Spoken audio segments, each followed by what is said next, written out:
नमस्कार, जय हिंद। मैं advocate doctor Siddharth Kamble, दैनिक बहुजन सौरभचा मुख्य संपादक। बहुजन सौरभ यूट्यूब चॅनलमध्ये सर्वांचं स्वागत। आज 21 मार्च इलेक्शनची तयारी सुरू झालेली आहे। नागपुरात पहिल्यांदा एक फॉर्म डिपॉझिट झालेले आहे।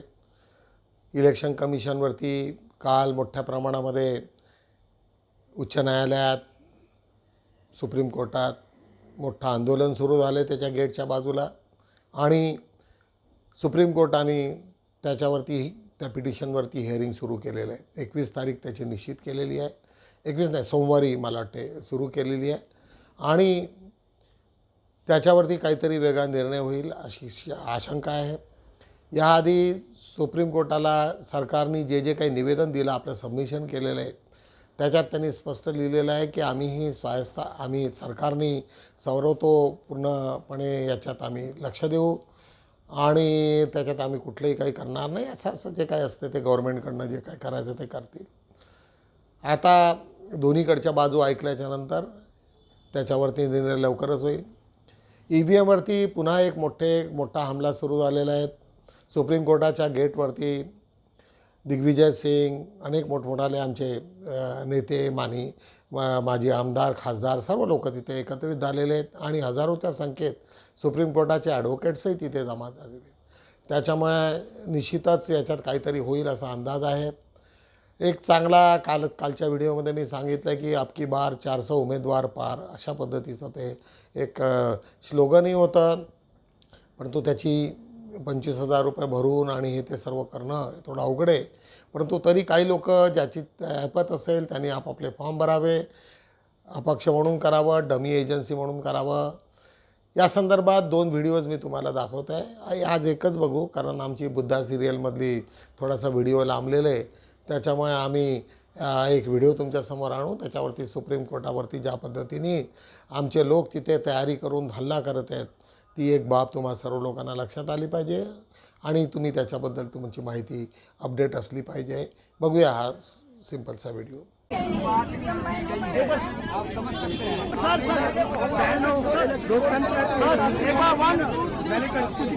एग्जाम हैक वो हैक नहीं किया जा सकता, वो भी हैक किया जा सकता। चुनाव आयोग इस बात को तो नहीं मान रहा है कि जो चलो यूपी में ऐसा ही का एग्जाम हुआ था, लीक हुआ था, नहीं हुआ था। अब इससे पहले दिल्ली पुलिस का भी हुआ था, ठीक है, 22 में तब क्या हुआ, तब भी लीक हुआ था। मतलब सिस्टम का क्योंकि लोग कह रहे हैं कि भाई 24 के बाद और डेमोक्रेसी पर खतरा बढ़ जाएगा।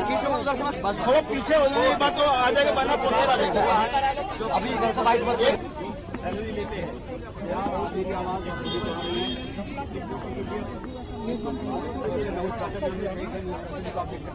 दिग्विजय साहब भी यहाँ पर मौजूद हैं, और ये ऋतु जी यहाँ पर मौजूद हैं, और शायद ऐसा पहली बार ऐसा हो रहा है।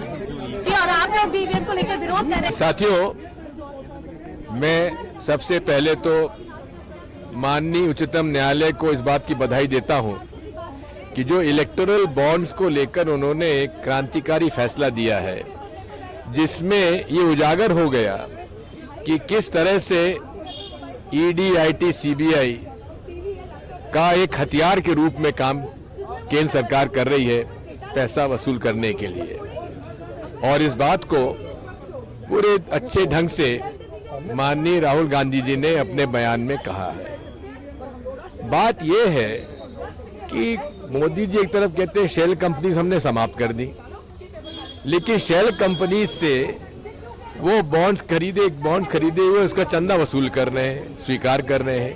ये तो विरोधाभास है अपने आप में, इसका कोई जवाब नहीं देते, और इसका जवाब फाइनेंस मिनिस्टर न देते हुए होम मिनिस्टर साहब देते हैं। माननीय चुनाव आयोग पूरे तरीके से आज इस तरह से काम कर रहे हैं जिस तरह से वे एक सरकार के एक डिपार्टमेंट हो। निष्पक्षता उनकी खासियत होना चाहिए, लेकिन जब उनसे पूछा जाता है कि आपने विपक्ष के लोगों को हमेशा नोटिस दिया कुछ बोलने में, आपत्तिजनक भाषण देने में, लेकिन आपने प्रधानमंत्री जी और बीजेपी के नेताओं के खिलाफ कार्रवाई क्यों नहीं की, उसका कोई उत्तर नहीं देते। हम आज इस बात के लिए माननीय उच्चतम न्यायालय से अनुरोध करते हैं कि आपके सामने पिटीशन है, उस पिटीशन में इस बात को तय कर दीजिए कि निष्पक्षता से माननीय चुनाव आयोग काम करे, ईवीएम पर शेर शायरी करने के बजाय वे पूरे ईमानदारी के साथ निष्पक्षता से चुनाव की तैयारी कराएं, विपक्ष के नेताओं से वे चर्चा करें और हमारे जो प्रश्न हैं उनका उत्तर हमें दें। उन प्रश्नों का उत्तर आज तक नहीं दिया गया। बात यह है, दो तरह की शक्तियां होती हैं, एक असुर शक्तियां होती हैं, दूसरी देव शक्तियां होती हैं। असुर शक्तियां वो होती हैं जो असत्य, अहिंसा, नफरत और लोगों पर अत्याचार करते हैं। असुर शक्तियां आज मोदी जी की सरकार में विद्यमान है और देवी शक्तियां वो होती हैं जो अन्याय के खिलाफ न्याय मांगती हैं। तो राहुल जी ने जिस शक्ति का उल्लेख किया है वो असुर शक्तियों का उल्लेख किया है और देव शक्तियों से न्याय की उम्मीद की है। ये सैकड़ों एडवोकेट्स और सिविल सोसाइटी के लोग आज सुप्रीम कोर्ट से गुहार लगाने आए हैं कि सुप्रीम कोर्ट इंटरवीन करे और चुनाव आयोग जो 10 महीने से 28 पार्टियों के अलायंस से इंडिया गठबंधन से मिलने को तैयार नहीं है, उसका समाधान करे। ईवीएम, राजा की जान ईवीएम में है, ये राहुल गांधी जी ने कहा। और दूसरी तरफ बीजेपी कहती है कि 400 पार, तो 400 पार आप पा ही रहे हैं। मोदी जी बड़े पॉपुलर हैं, डंका बज रहा है पूरे देश में, तो डर किस बात का? ईवीएम से चुनाव क्यों करा रहे? सुप्रीम, ये नारा हमारा क्या आपने देखा भी, सुप्रीम कोर्ट तुम न्याय करो, हम तुम्हारे साथ हैं, हम कोई दबाव सुप्रीम कोर्ट के ऊपर नहीं आने देंगे। जो आरएसएस और बीजेपी और दूसरे लोग ये दबाव बना रहे हैं, ऐसा माहौल क्रिएट कर रहे हैं, जैसे 2018 में 4 सुप्रीम कोर्ट के जजेस को सड़क पे आके प्रेस कॉन्फ्रेंस करनी पड़ी थी कि हम पे दबाव है, जनता हमें बचाए। आज जनता खड़ी हो गई है सुप्रीम कोर्ट की रक्षा करने के लिए, अपने हर संस्थान की रक्षा करने के लिए। कोई दबाव में आने की जरूरत नहीं है। न्यायपूर्ण, तुरंत, त्वरित जस्टिस करें। देश पूरा साथ खड़ा है, हर एक बहादुर जज के साथ, हर एक ईमानदार और बहादुर जज के साथ। कोई आरोप, कोई हमला हम अपनी संस्थानों पे नहीं होने देंगे। हमारी मांग यही है कि दुनिया भर में कोई भी संवैधानिक कोर्ट ऐसा नहीं है जिसने ये कहा हो कि पेपर बैलेट से चुनाव नहीं होने चाहिए, या ये कहा हो कि ईवीएम से चुनाव सुरक्षित हो सकते हैं। बल्कि ईवीएम से सुरक्षित चुनाव नहीं हो सकते। दुनिया भर के संवैधानिक कोर्ट्स ने ये निर्णय दिया है। पेपर बैलेट से चुनाव सुरक्षित होते हैं, सबसे ज्यादा ये निर्णय दिया है। और सुप्रीम कोर्ट की भी जो जजमेंट्स हैं वो ये कहती हैं कि जो ईवीएम से चुनाव है वो सुरक्षित कुछ कंडीशंस के बाद हो सकते हैं। पेपर बैलेट के खिलाफ एक भी दुनिया में, ना भारत के किसी कोर्ट में, ना दुनिया के किसी कोर्ट में एक भी जजमेंट नहीं है। तो ईवीएम के ऊपर जो थोपना चाहते हैं, ईवीएम के लिए जो ये कहना चाहते हैं कि चुनाव सिर्फ ईवीएम से होगा, वो सुप्रीम कोर्ट के साथ धोखा कर रहे हैं, भारत के संविधान के साथ धोखा कर रहे हैं और देश की जनता के साथ धोखा कर रहे हैं। क्योंकि उनके मन में चोर है, वो चोरी करना चाहते हैं वोटों की, क्योंकि जनता उन्हें वोट नहीं दे।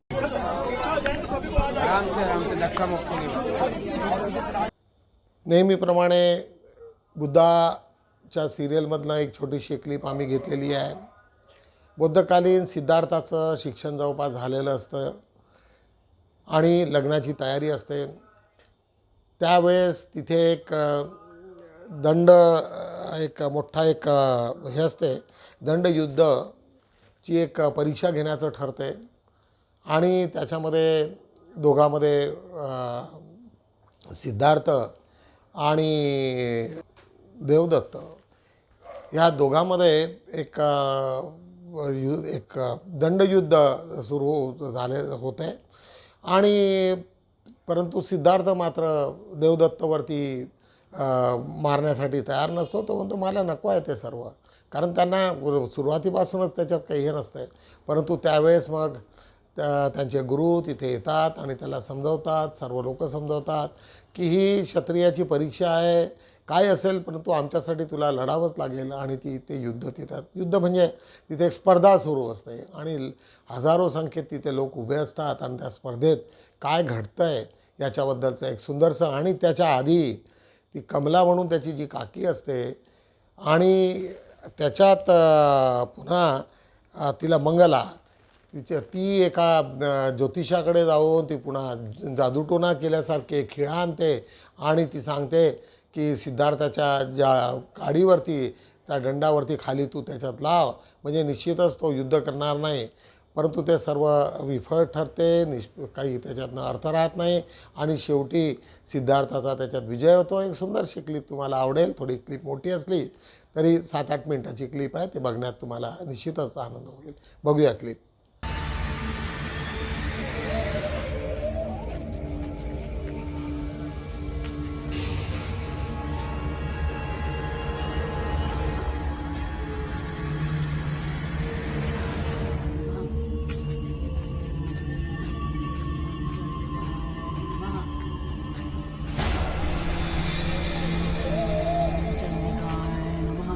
आ गई तू, कब से प्रतीक्षा कर रही थी. प्रणाम दादी. दादी, मंजली रानी आई हैं.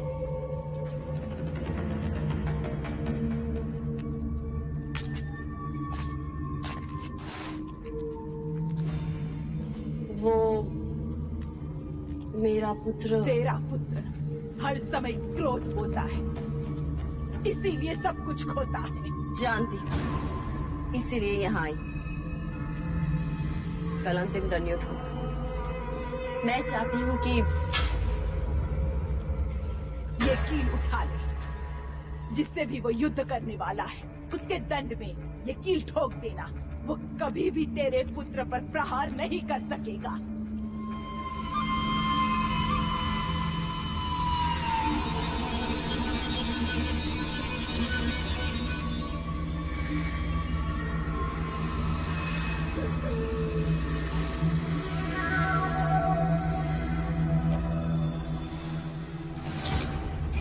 ले जा इसे. देने वाली तो तू क्या देगी.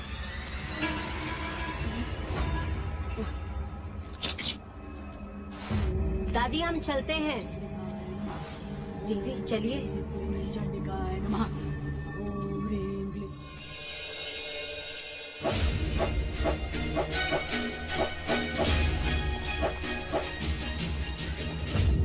देवदत्त,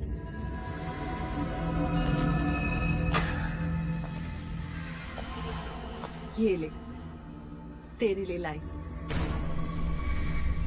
ये क्या है माँ? विजय. एक माँ अपने पुत्र के लिए विजय लेकर आई. अब सिद्धार्थ कभी भी तुझे दंड युद्ध में पराजित नहीं कर सकता. मैं कुछ समझा नहीं माँ. ये कील तुझे सिद्धार्थ के दंड में ठोकनी है. फिर देखना, वो तुझ पे प्रहार ही नहीं कर पाएगा. हो गई ना तेरी जीत निश्चित.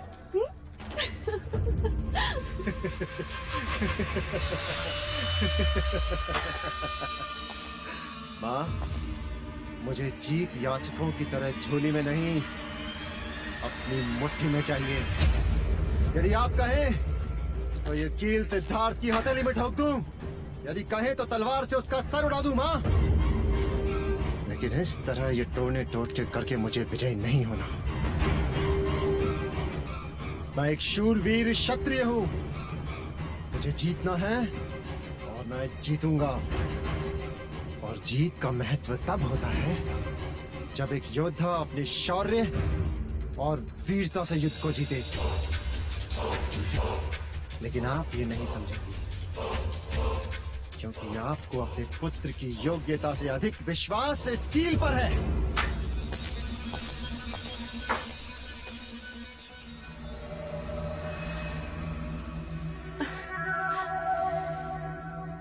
नादान कहीं का.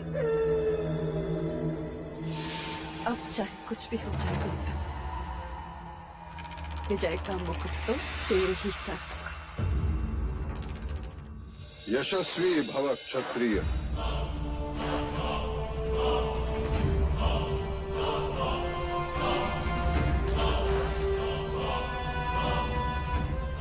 मंगला दीदी का भी आशीर्वाद लो कुछ। अरे मेरा आशीर्वाद तो सदैव तुम्हारे साथ है पुत्र, पर आज तो मैं तुम्हारे इस शस्त्र को भी आशीर्वाद देना चाहती हूँ।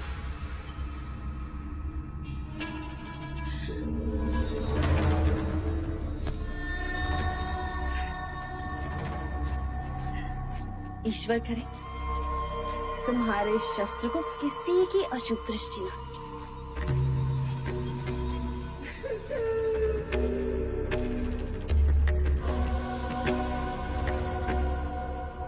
ईश्वर तुम्हें देवदत्त का सामना करने की शक्ति दे। लो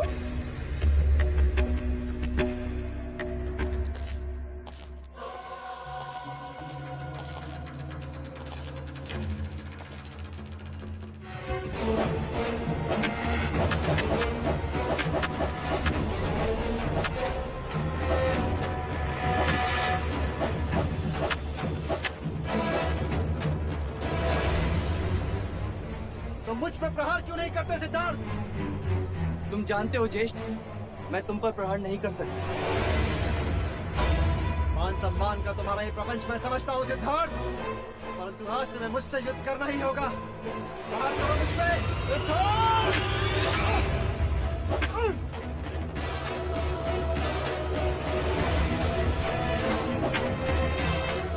सिद्धार्थ प्रहार करो या अपनी हार स्वीकार करो।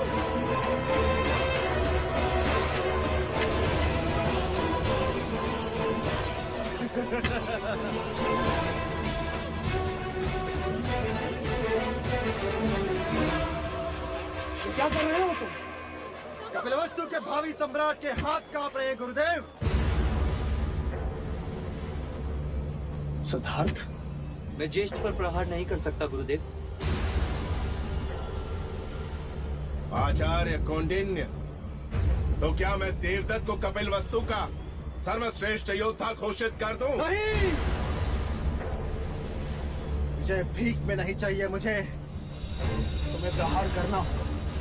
ये युद्ध नहीं केवल एक परीक्षा है गुरुदेव, मैं चाहकर भी हाथ नहीं उठा पाऊंगा। तुम सबके समक्ष ये स्वीकार करो, तुम कार हो। मेरी प्रतिभा से भय लगता है तुम्हें, स्वीकार करो। सिद्धार्थ, अब तुम्हें किसी एक विकल्प का चयन करना है। या तो तुम्हें प्रहार करना है या फिर आज के बाद आचार्य कौंडिन्य को भूल जाना है। मैं तुम्हारा गुरु नहीं और तुम मेरे शिष्य नहीं। गुरुदेव,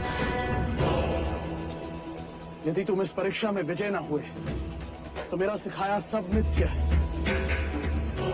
ना समझ पशु पक्षी भी समय आने पर चुनौती स्वीकार कर लड़ने को तैयार हो जाते हैं।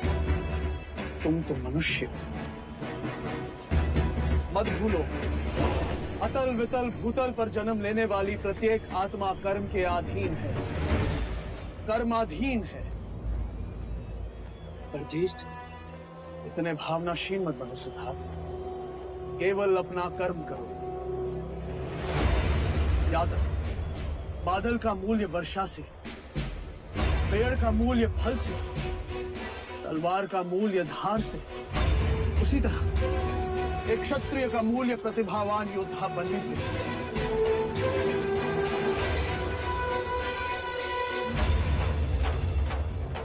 सिद्धार्थ, मैं जा रहा हूं। यदि मुझे रोकना चाहते हो तो युद्ध करो।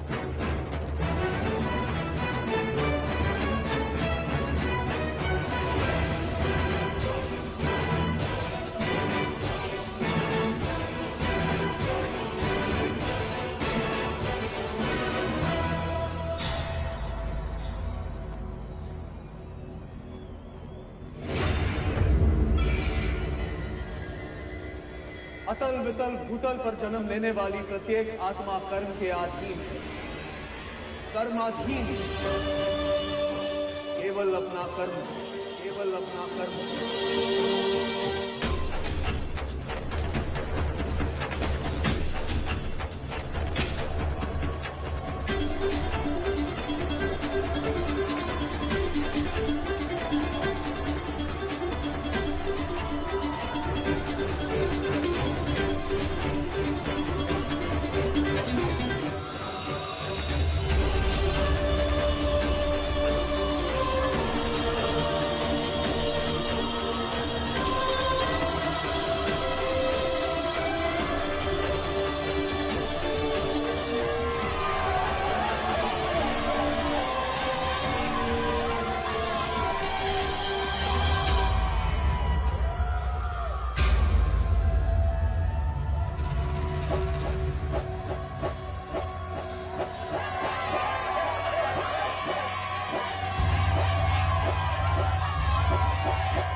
अपने लिए नहीं, गुरु आज्ञा से कर रहा हूँ।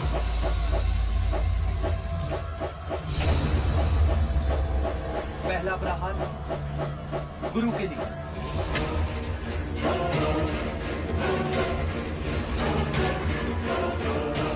दूसरा माता पिता की अपेक्षा के लिए,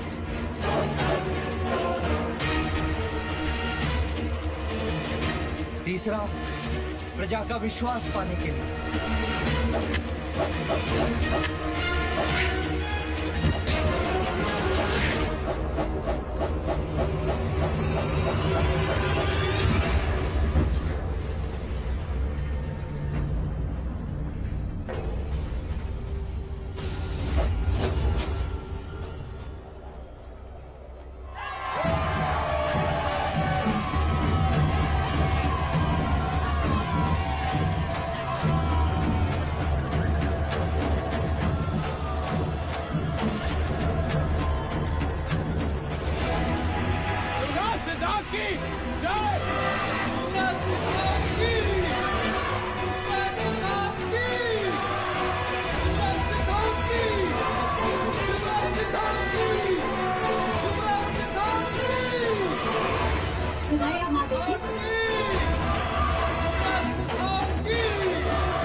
नेहमीप्रमाणे बहुजन सौरभचा आजच्या पेपरवर आम्ही आढावा घेऊ. आरोपींना खटल्याशिवाय डांबून ठेवणे चुकीचे. तुम्हा सर्व लोकांना माहिती आहे की अनेक लोक कैदी त्यांना फक्त संशयावरती अनेक दिवसपर्यंत जेलमध्ये ठेवतात आणि बेल होत नाही. बेल हा फंडामेंटल राईट आहे तुमचा, परंतु कुठल्याही पद्धतीने काही कायदे असे आहेत की त्याच्या अंतर्गत तुम्हाला बेलसाठी तुम्हाला सरकारी वकिलाला ऐकावं लागेल. पूर्ण केसची पूर्ण कंप्लीट झाली पाहिजे. परंतु एजन्सी ज्या असतात, पोलीस असो CBI असो, त्या थोडं कोर्टाला देत असतात आणि सांगत असतात की अजून पूर्ण इन्क्वायरी सुरूच आहे आणि त्याच्यामुळे कैद्याला मात्र वर्षानुवर्ष तिथे डांबून ठेवतात. याच्यावरती सुप्रीम कोर्टाने फार त्याच्यावरती आक्षेप घेतला आणि त्यांनी सांगितलं की हे बरोबर नाही, खटल्याला डांबून ठेवणे चुकीचे आहे तुमचं. अशी एक महत्त्वाची बातमी आज आम्ही लावलेली आहे. त्याच्या शेजारी 6 वर्षाच्या लेकीला गळा आवळून बापानेच घेतला गळफास, ही लातूर जिल्ह्यातली बातमी आहे. त्याच्याच खाली निवडणूक आयुक्त कायद्याला स्थगिती देण्यास मोदी सरकारचा विरोध. सुप्रीम कोर्टाने सांगितलं की मी स्थगिती देत नाही, परंतु त्याची सुनावणी मात्र ताबडतोब 21 मार्चला आम्ही करू, अशा पद्धतीचा. म्हणजे आजच त्याची सुनावणी आज होणार आहे. बघूया, सर्वांचं लक्ष त्याच्याचकडे लागलेलं आहे. त्याच्या शेजारी आज आम्ही दुसरी बातमी, कॅश फॉर क्वेरी प्रकरणात CBI गुन्हा दाखल करणार. तुम्हा सर्व लोकांना माहिती आहे की महुआ मेहता ह्या कलकत्त्यातून एक अत्यंत BJPवरती आक्रमक भूमिका ठेवणारी आणि तिला त्याच्यात ज्या पद्धतीने अडवलेलं आहे, त्याच्यात तुम्हाला अडकवलं आहे, ती बातमी सर्वांना तुम्हाला माहिती आहे. तिच्यावरती खोटे काही आरोप आहेत आणि त्याच्यावरती आता पुन्हा CBI त्याच्यावरती गुन्हा दाखल करणार अशा पद्धतीची, कारण तिला आता तृणमूल काँग्रेसकडून तिला हे दिलेलं आहे, तिकीट दिलेलं आहे, त्याच्यामुळं ती येऊ नये अशा पद्धतीची भूमिका पुन्हा BJPने घेतल्याचं दिसते आहे. नरेंद्र मोदी अमित शहामध्ये औरंगजेबाची वृत्ती उद्धव ठाकरे यांचं त्या दिवशीच्या भाषणातला सारांश. बुलढाणा इथे अत्यंत जंगी भाषण झालं आणि त्यांनी एक मोठा नारा लावला, अत्यंत महत्त्वाचा नारा होता की तो अब की बार भाजप तडीपार, म्हणजे ते त्यांनी सांगितलं ना, अब की बार 400 पार. आता उद्धव ठाकरे म्हणतात की अब की बार भाजप तडीपार. अत्यंत चांगलं त्यांनी हे बोलत आहेत. तसंही उद्धव ठाकरेचं भाषण अत्यंत प्रभावी असते आणि लोकांना मनमुक्त करते आणि अशा पद्धतीचं ते बातमी आज आम्ही लावलेली आहे. पान 1 वरती पहाटे 3 वाजता फडणवीसांचा कॉल आला. मनोज जरांगे यांचा आरोप किंवा यांची सत्यता आता काय आहे ते माहिती नाही. त्यांचं काय भाषण झालं, संभाषण झालं, त्याच्या संबंधात पूर्ण खुलासा करणारा एक बातमी आम्ही दिलेली आहे. लोकसभेसाठी नागपुरातून पहिला अर्ज दाखल.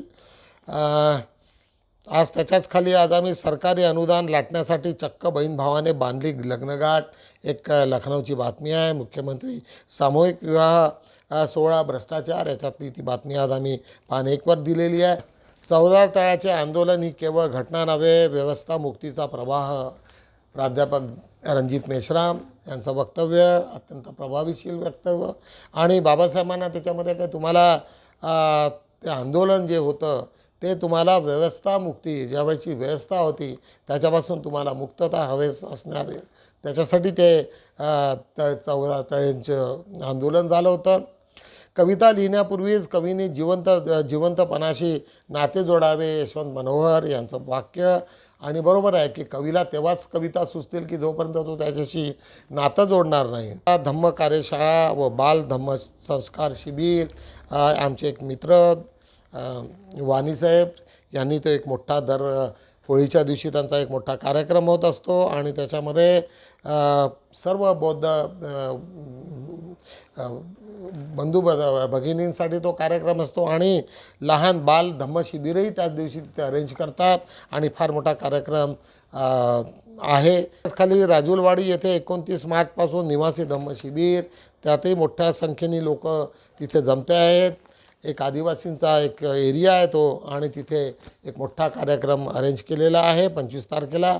विपश्यना ही मनशुद्धी करणारी विद्या, डॉक्टर संजय दुधे त्यांची एक भाषण होतं आणि त्याच्यामध्ये विपश्यनेवरती त्यांनी सुंदरसं एक विधान केलं.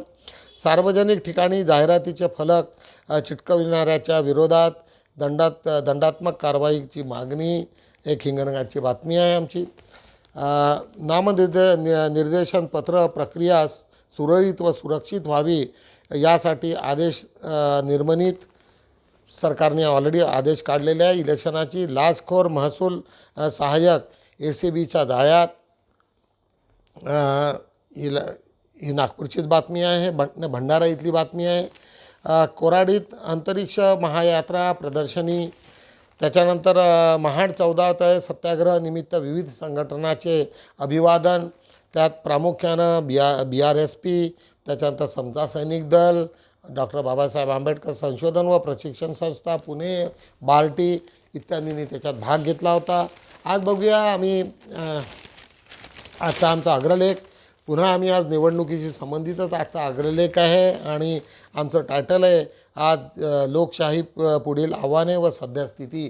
ज्या पद्धतीने लोकशाही आपल्या देशात जे सुरू आहे आणि ज्या पद्धतीने इलेक्शन कमिशन जे कार्यकर्ते आहेत त्या सर्वांची चिंता व्यक्त करणारा हा लेख आहे, अग्रलेख. आज आमचं टायटल आहे यशाचे रहस्य काय, योग्य निर्माण घेणे, योग्य निर्माण कसे घ्यावे, अनुभवाने अनुभव कसे घ्यावे, चुकीचे निर्णय घेऊन.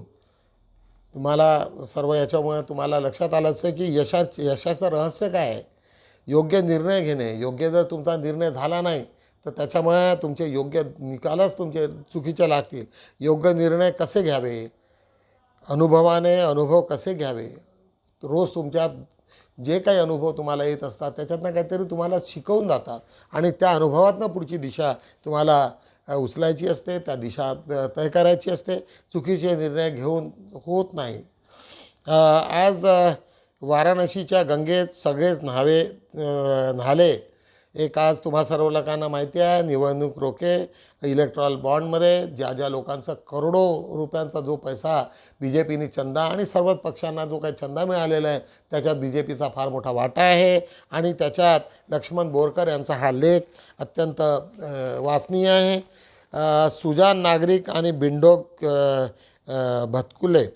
भतकुल्ले याच्यात अंधश्रद्धा ही माणसाला किती घातक आहे आणि त्याच्यातून कसे लोक माकड्यासारखे याच्यासारखे एकदम आंधळे होऊन लोकांच्या मागे जातात आणि ते कृत्य करतात, परंतु आपला स्वतःला कधी एक प्रश्न विचारत नाही, असा हा लेख हेमंत टाले यांचा.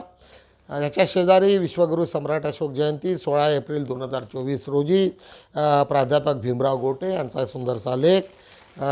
आदिवासीचे मरण स्वस्थ होत आहे. आमचे मित्र वामन शेळमाके सातत्यानं लिहित असतात, आदिवासींचे प्रश्न मांडत असतात आणि ते त्यांचा हा सोमवारचा आजचा गुरुवारचा हा लेख सातत्यानं असतात. दर गुरुवारी वाचनीय आहे, प्रिझर्व करण्यासारखा आहे, सांभाळून ठेवण्यासारखा आहे.